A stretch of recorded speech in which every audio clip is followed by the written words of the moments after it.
Hello, my people. The time has officially come. The time has come for me to finally do a video on multi-level marketing. If you've been watching my videos for quite some time or know me at all as an individual, you will know I have an obsession with multi-level marketing, network marketing, pyramid schemes, the whole shebang. Now, specifically in this video, we are going to be examining health and wellness MLMs. When I say health and wellness MLMs, that is the category in which the majority of MLMs or network marketing companies fall into. So we're talking about Herbalife, Amway, Arbonne, Mary Kay, Avon. So these are organizations that pride themselves on the idea of making you the healthiest and happiest you have ever been. From face value, like, why wouldn't you want to be the happiest and healthiest you've ever been? Because the thing is, if something seems too good to be true, it is. This is a tactic that a lot of the MLM individuals use, is that it seems too good to be true, but it isn't. They're just point blank lying to your face. MLM marketing is such a broad topic that I wouldn't even dare try to cover all the bases. So if you do have a fascination like me, I suggest listening to the Dream Season 1 podcast.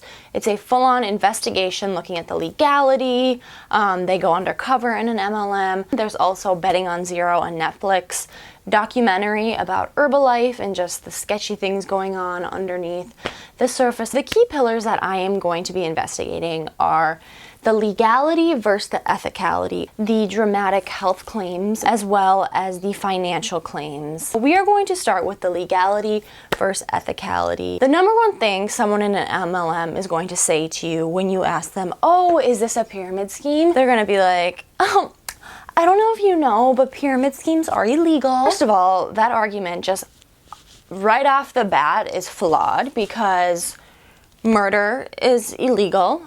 There's hundreds of thousands of organizations committing tax fraud, probably on a day-to-day basis. So people are out here doing illegal activities and not suffering the consequences. So just because your specific MLM hasn't been classified as a pyramid scheme doesn't make it legal. But I'm also a strong believer in the presumption law in the US where you are innocent until proven guilty. Let's just say that you're not considered a pyramid scheme in the eyes of the law, and you are in fact just an MLM. And so we're gonna take a little trip down memory lane of how past court cases brought us to this. Some of the more famous court cases differentiating MLMs between pyramid schemes were the FTC versus Amway. We also have the FTC versus Herbalife, and actually Herbalife lost this court case. It was a $200 million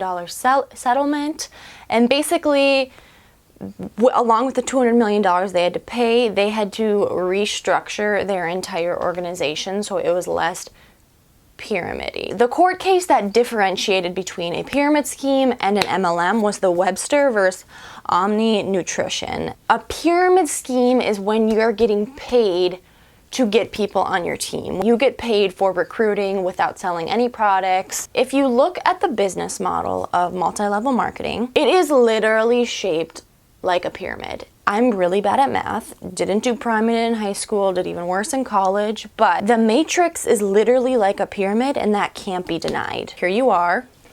Hey, when you recruit even 1-2 people, let's say, you become their upline. And when they recruit people, they become someone's upline and vice versa. And so when you look at the structure of this business model, it keeps getting bigger, and the top always will stay that tiny little point with you or the first person at the top. And the reason you stay in it is because you're reaping the benefits out of all those transactions. A lot of times people in these organizations will say, no, like, I don't get a cent from recruiting. When you recruit someone, it is an undeniable, unarguable fact that you will reap financial benefits based on their success. You are getting financial gain when you get people below you, because when they recruit people and when those people recruit people, all that money will come filter up to the very top. The more people you have on your team, the more money you're gonna get. And so when you see people trying to recruit people for their teams,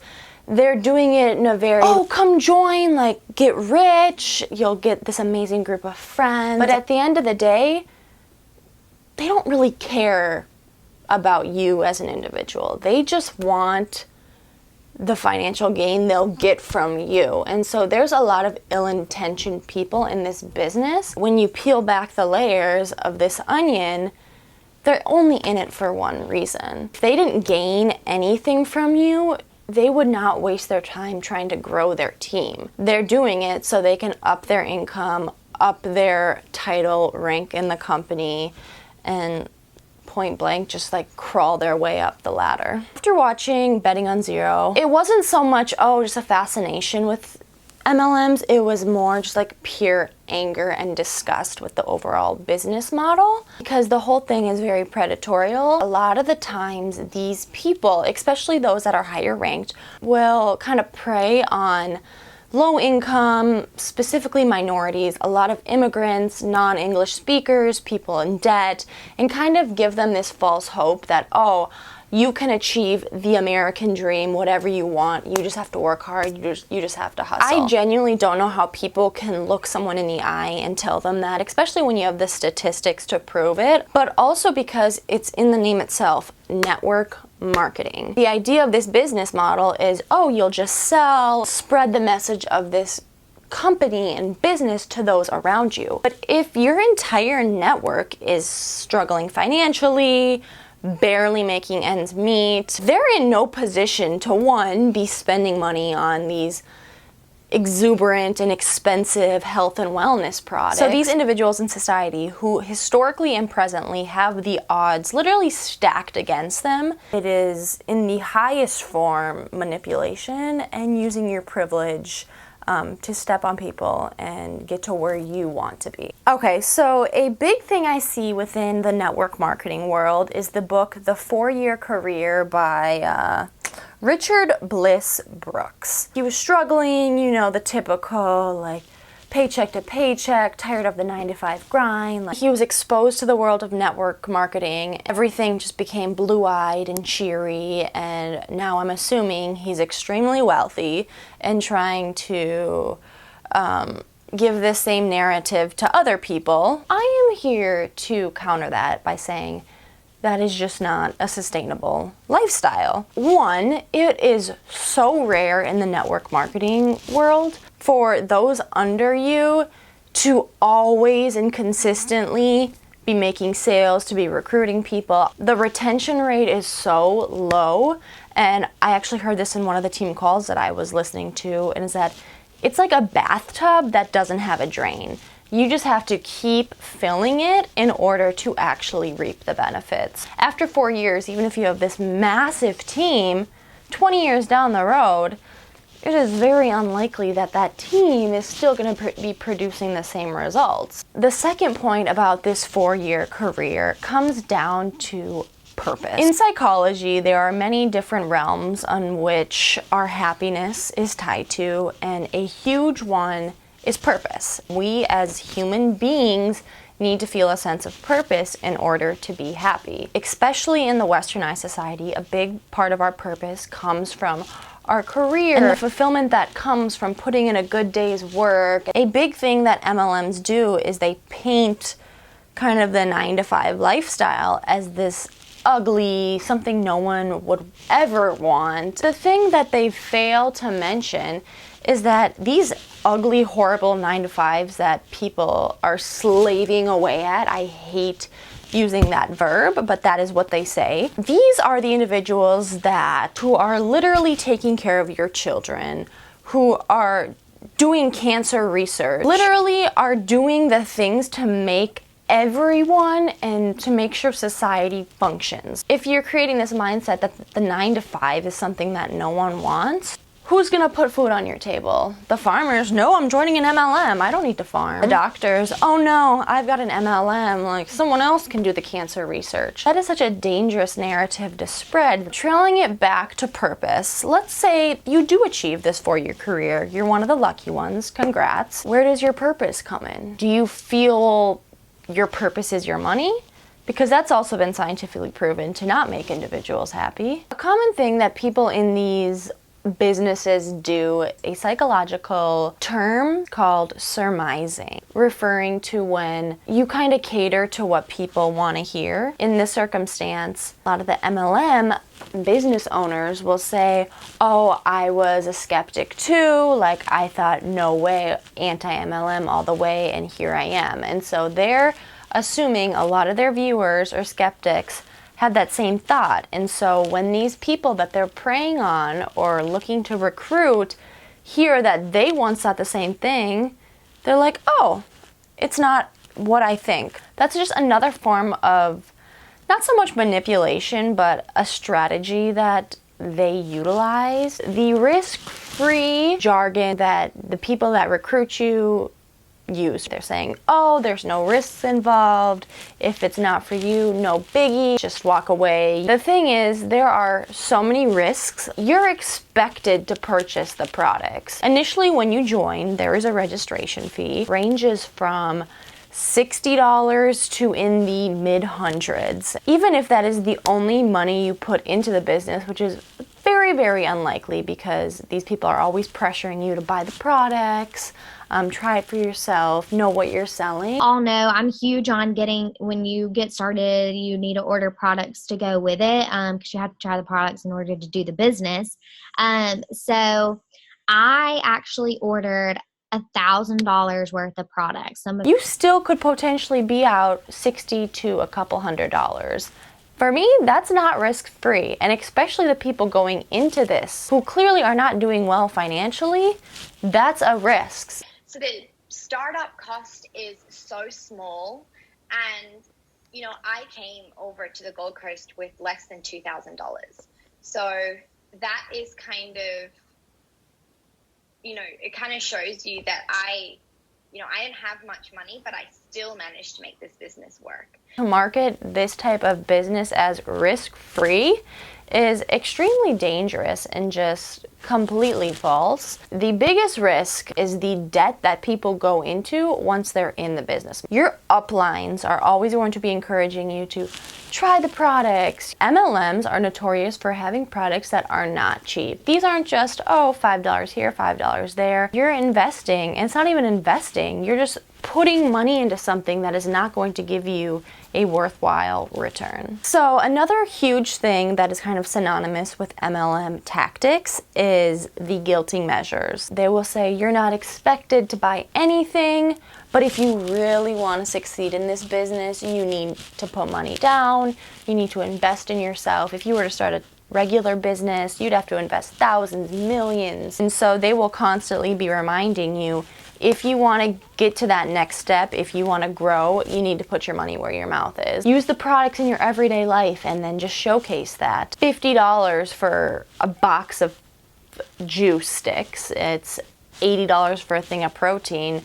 That's not just a casual run to the grocery store. That's a good chunk of change. So this takes us to the next pillar of an MLM, and that is these financial claims. When you go to different Instagram pages of girls, this business is predominantly women, so I'm just going to categorize it as that. They look like they have it all together. You see them driving like Mercedes, Lexuses. Things are not always as they seem. A big staple in the MLM world is the free car. Specifically for Mary Kay, I know it's like a pink car. Arbonne, it's a white Mercedes. Right off the bat, you have to pick a specific make and model. You don't get to pick. Company picks it for you. And then another thing that people just don't seem to mention when they're talking about the car, you put a logo emblem literally on the outside of the car. This is not just like a tiny bumper sticker. It's literally like a metal plate that you have to put on the outside of your car with the company name. And so you're literally a driving advertisement for the company. I don't think their consultants or the company overall is very transparent about that. This is not just your car. It is, you're literally embodying the entire company with this car. The big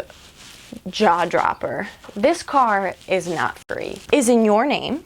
It's a leased car. They're not dropping off a completely purchased car. You lease the car in your name, you hook up your insurance, your bank account, everything to it. If you meet your monthly qualifying volume of orders, which is ridiculously high, the company will send you a check to cover the month-to-month lease. But the thing is, you have to hit that threshold every month. In February, you had a really good month. You got your paid for, no problem. Like, you're cruising. But March, something happens, you don't get that qualifying order, you're stuck with a hefty car payment. You're looking at hundreds of dollars in which you're potentially not prepared or financially able to spend on a car. Right as soon as 1 month's over, the pressure to get to that qualifying order is back at the first of the month. The companies even have it on their website, which I'm sure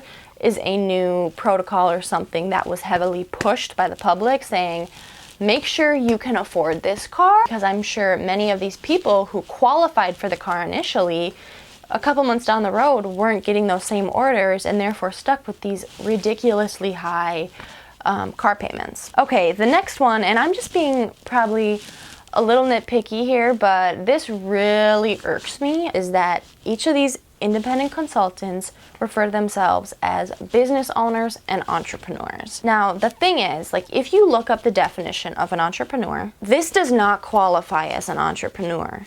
An entrepreneur is someone who starts the MLM, who is the original founder, owner. That's an entrepreneur. Piggying back off of something that's already well established and grounded, which is the case for many of these MLMs, is not a business owner. The whole thing about the lie as well is this whole entrepreneur thing. From what I understand, and Dan can actually testify this, entrepreneurs create things. They create jobs. Network marketing companies, you're not creating jobs except for the people at the head office. You know, you're a distributor, you're a consumer, you're not an entrepreneur. They call you a small business, but you're not. And so that's one of the lies. If you're the CEO of the network marketing company, now that's an entrepreneur. Sure, you're operating your own sector, but what that means is they're giving you a website and you have to buy product and then your business is up and running. So what do these people actually do? Big selling point for people who get into MLMs is be your own boss, pick your own hours, work when you want, where you want, how much you want. But when you're working, what does that actually mean? See these people on Instagram being like, oh, I'm just working my business, have been working my business for the couple hours. What does that even mean? When people are working their business, they're literally messaging random people asking them to join their MLM. And just continue messaging new people, old people, and then maybe even people that I don't even know at all, and just like randomly try to find them. But definitely go through, like, I've been going through like everyone that I know just because I'm on a mission. Maybe a little more complex than that, but that is the large majority because that's where the money is. Yes, you get a cut of when product is sold, but for these MLMs like Arbonne, and a lot of the other health and wellnesses, you're not actually responsible for shipping out the product. The only thing really in your control is getting people on your team. This kind of ties back into the ethicality of the whole thing, but I was watching a team call. Again, I have dedicated so much time to this. Basically on how to draft a perfect pitch. Verbatim, what these girls said was, go look on their Instagram, go look on their Facebook, see if they have a dog, see if they're in sports, like see what they like and curate your message around that. It makes it more personal, more genuine. But at the end of the day, they don't care about your dog. Like, no, they don't care. They just want you to join their team. Looking at this from a straight economic standpoint, a big red flag that has come up in a lot of these past MLM versus FTC court cases is the idea of market saturation. But it's basically the idea that you can't, in one surface area, have more sellers, direct sellers, than there are people wanting to buy this. So if you think about it like a traditional business, like Walgreens strategically plans out where their stores are going to be. They don't want 2 stores on the same block. The thing about the multi-level marketing business model, it's based off the idea that it's an infinite market, that there always will be more people wanting to join, that there will always be people wanting to be a part of this business, when the fact is that's just impossible. At some point, you will run out of people, interested, and you will have more sellers trying to almost sell to each other the idea of this business, and there simply won't be any supply and demand. This brings us back to the idea that the only place there's real money in this business is recruiting people. That also ties into the idea of false hope and promising people success when it is economically and statistically impossible for them to succeed in a saturated market. The big question, can you really make money in an MLM? 1%. 99% of people in an MLM will lose money. So if you're a team of 10, 9 out of the 10 people on your team will walk out worse than when they walked in. And so that also plays into the manipulation factor, is if you're a team leader, a team's upline, you have those facts in front of you, so you cannot look at your entire team and say every single one of you will succeed, because it's statistically impossible. That's the amazing thing, is this business will work for everyone if you're willing to work it. Another statistic found by AARP in a research study was that 52% of people that were or are in MLMs said that their companies falsely promoted the amount of money that was actually attainable. They said they weren't transparent enough, and that they were kind of given this false hope based on the information presented them while they were either in the beginning process or just thinking about joining the MLM. Another theme that always seems to get brought up about MLMs is the idea of hustle culture. Now, this seems to be a paradox in its own, because isn't the idea of joining an MLM to escape the 9-to-5 grind? They're saying you need to put in years, sometimes months, worth of work to actually see a return. But you're also putting in hours and hours of work, unpaid, without benefits, without paid time off, no even hourly wage, no retirement, zip, nada. You're putting yourself into greater deficit. People say, oh, that's the risk with all businesses.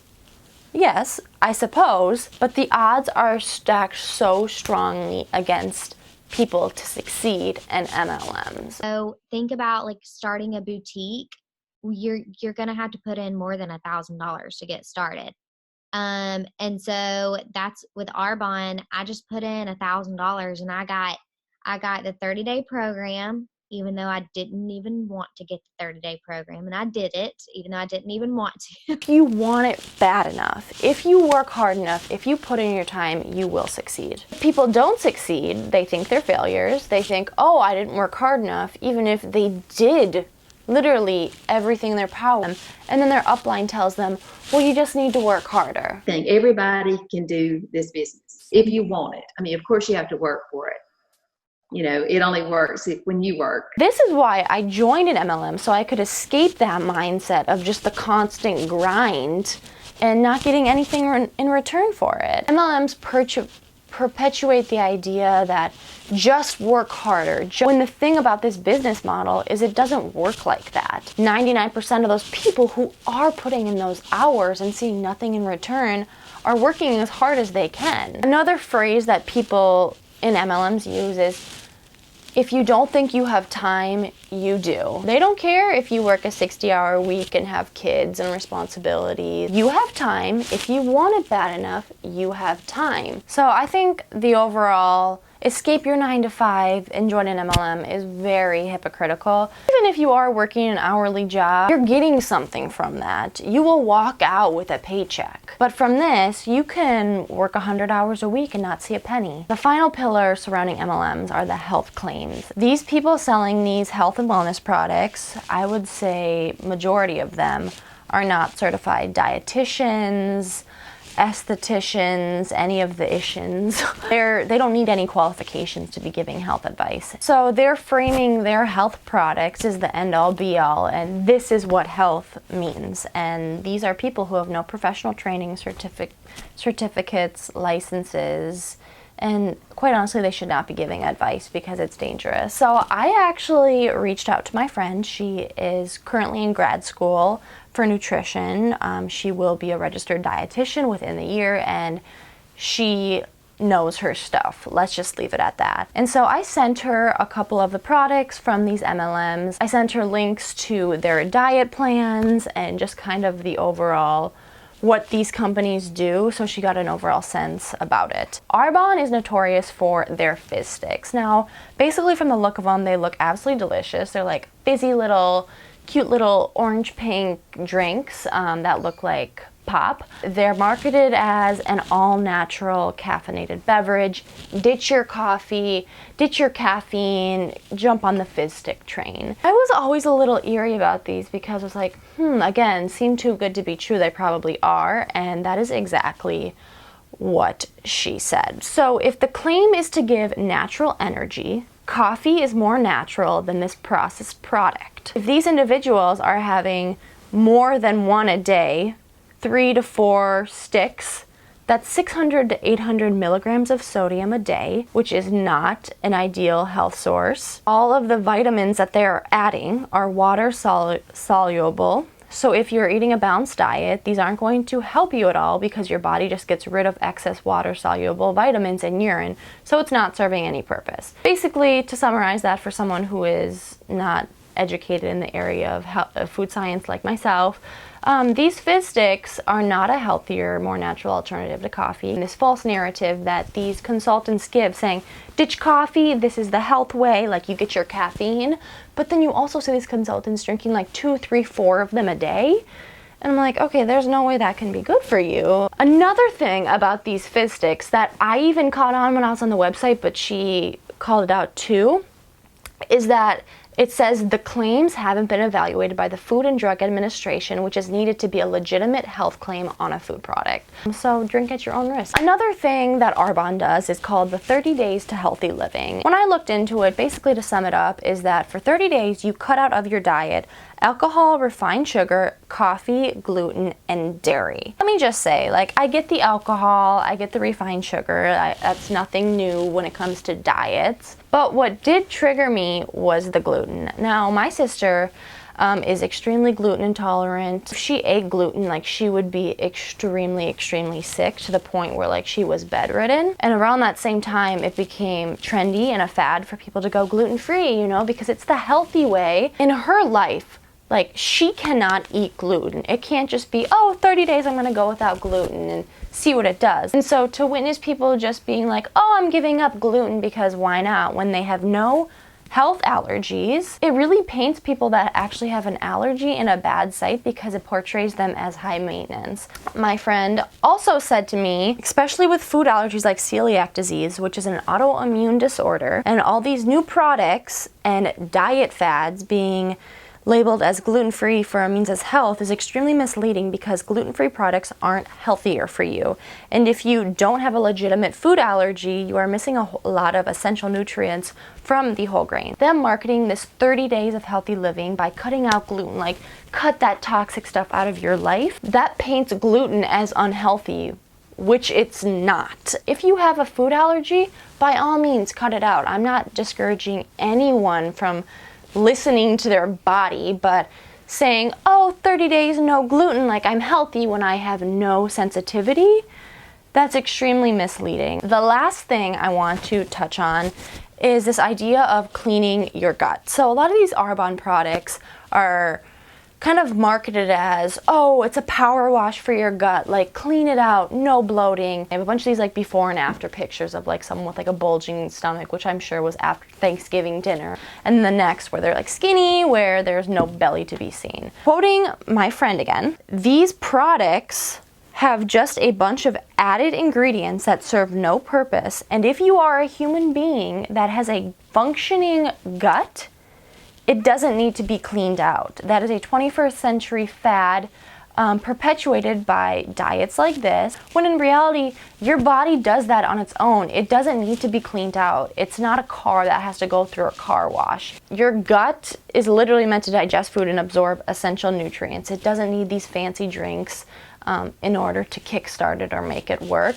And if your gut really doesn't function right, that's a whole deeper issue than just a drink. Like, that's an actual medical issue that you should get checked out. I can guarantee you it will not be fixed with some of these overpriced drinks. That was an extremely brief, as this is probably like a 40-minute video, kind of dive into the secret world of health and wellness MLMs. Quite honestly, you would be much better like getting a job at McDonald's. And quite honestly, I have considered getting a job at McDonald's. Free McChickens, but I'm assuming that goes against 30 days to healthy living. I'm going to go ice my throat now because I just talked for probably an hour straight. But thank you for watching. I got a little heated, so I might have to do a walk around the block, but that's okay. It shows passion. Until next time,